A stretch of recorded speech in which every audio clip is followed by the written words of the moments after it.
Ni kita nak jahit collar V lah. Nak jahit collar V. Lepas tu kita nak pakai ni. Apa ni nama panggil facing. Ni cara mudah untuk newbie. So newbie boleh follow lah. Okay, so untuk dia punya basi jahitan ni satu tapak ya. Bismillahirrahmanirrahim. Okay, Awi tak matikan pun. Sebab dia akan tertindih dalam basi nanti. Untuk basi bahu. Okay. Mana dah? Jahit tu jahit satu tapak ya. Tak ada elok ya.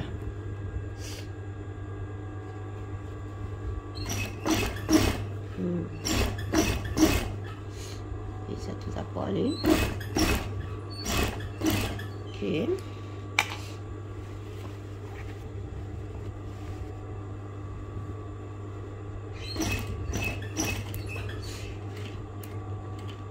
Okey, lepas tu kita terbalikkan. Belah ni pula dia memang senang. Kalau piping nak jahit V dia mencabarlah sikit.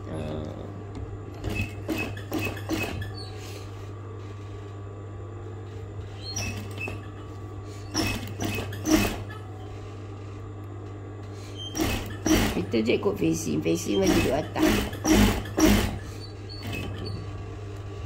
Lepas tu kita kena senip-senip dia ni dulu.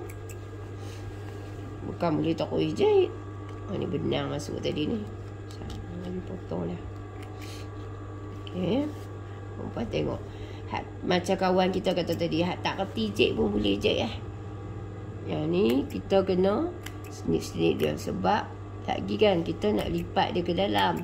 Bila kita nak lipat dia ke dalam, kalau kata dia kita tak senip-senip macam ni kan, nanti dia macam tertarik. Dia tak elok lah. Dia tak selesa.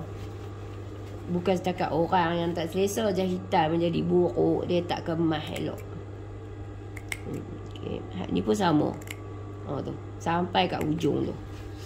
Itulah lagilah V tu kalau kita tak senip-senip dia lagi, dia tak berapa mau jadi ya. Okay, lepas kita senip ni kita kena tindih pula dia kat dalam.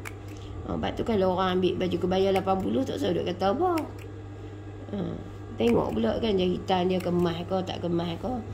Kalau kata ada erot beton tu tak apalah nak kata kan. Kalau dia jahit kemas elok, so, samalah juga kita pun. Okay, lepas tu kita tindih dia. Masa kita nak tindih ni kan, basi ni kita bawa dia pergi ke sana. Ni. Masa kita nak tindih, kita bawa mai sini. Macam tu. Okey, bismillahirrahmanirrahim. Kita cek. Ni kita bawa dia mai belah ni. Sebab kita nak bagi dia kemas. Macam tu. Tu dia kan membentuk. Kita pun layanlah dia. Bentuk macam tu.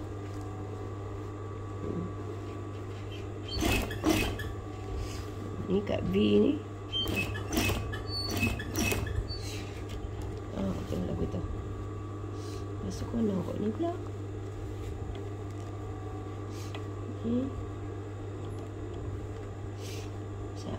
Mana dah?